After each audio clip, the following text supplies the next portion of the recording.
So let's just jump right in. When I say the word Stoicism, what's the first thing that pops into your head? Probably some tough as nails general, right? Or maybe just someone who never, ever shows emotion, no matter what's going on. But, for a philosophy that's been around for thousands of years, what we think it is today is, well, it's usually just plain wrong. So today, we're going to peel back all those stereotypes and really look at Stoicism for what it is. A seriously practical guide for not just surviving, but actually thriving in this crazy, chaotic world. I mean, you've heard this before, right? Someone tells you, hey, just be stoic about it. And what they really mean is suck it up or don't complain. Keep that classic stiff upper lip. But what if I told you that that little piece of advice, it barely even scratches the surface of one of the most powerful and influential philosophies in all of human history? And that brings us to the first big idea we need to tackle. There is a huge, huge difference between being stoic with a lowercase s and practicing stoicism with a capital S. We've got to clear this one up right away. Okay, this slide just lays it out perfectly. On the left, you've got that lowercase stoic. That's the modern cliche, right? The idea of just bottling up your feelings. But on the right, that's the real deal. Stoicism, the philosophy, an entire system designed to help you achieve what the Greeks called eudaimonia, which is just a fancy word for a state of real human flourishing.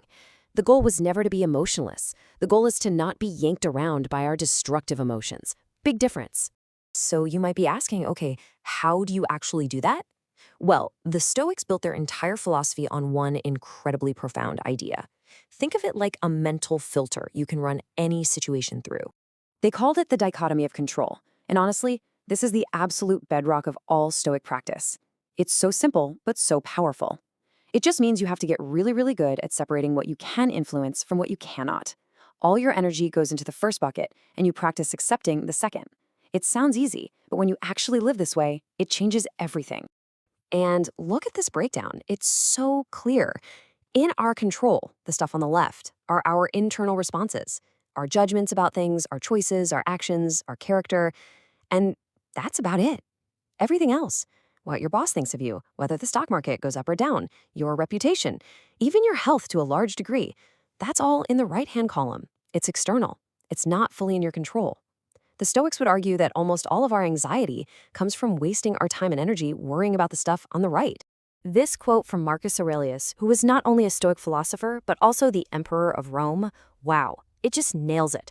True strength, true integrity, it doesn't come from things on the outside holding you up. It comes from the inside.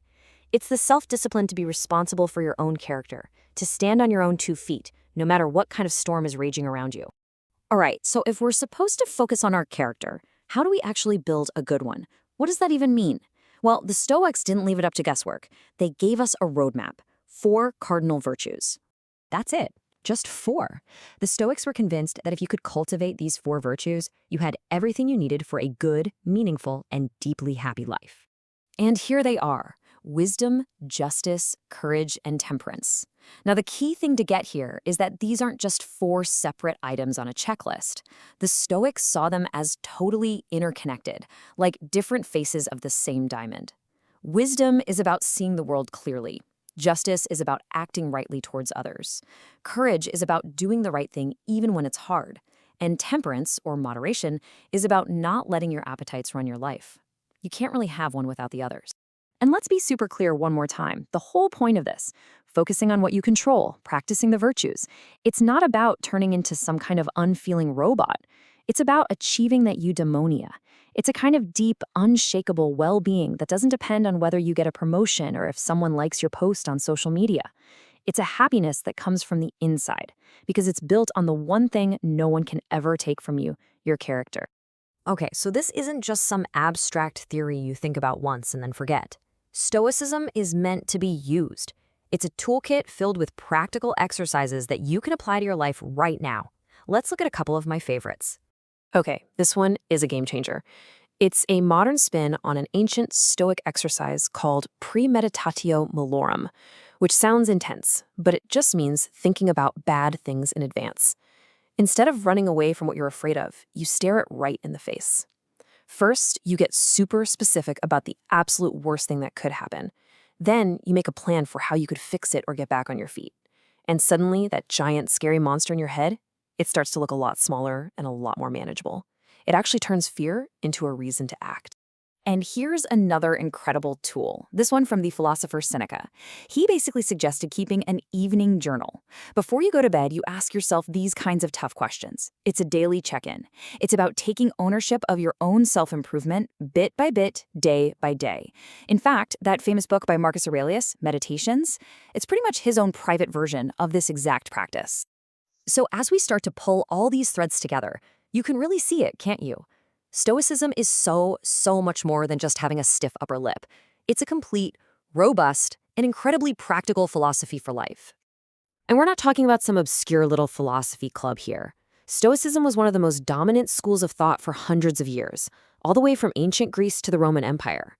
Its followers were everyone from slaves like Epictetus, all the way up to the most powerful man in the world, Emperor Marcus Aurelius. That just goes to show you how universal its principles really are. Now, to really get what makes Stoicism unique, it can be helpful to put it side by side with another major philosophy, like Buddhism. They both aim for a kind of inner peace, but they get there differently. For a Stoic, hardship is a workout for your character. There's you, and there's the difficult thing happening to you. For many Buddhists, the goal is non-attachment, which comes from understanding that the separation between you and the world is an illusion. So, a Stoic isn't detached, they're fully engaged, using what happens on the outside to build strength on the inside. And this is the ultimate goal. The Stoic ideal is to live a life that makes sense, a life with purpose, where you're not constantly being thrown off balance by every little thing that goes wrong. It's about building what they called an inner citadel, a fortress of peace inside you that can't be touched by the chaos of the outside world. So I'll leave you with this question. In a world that seems to be spinning faster and getting more unpredictable every single day, the ancient wisdom of Stoicism feels more relevant than ever.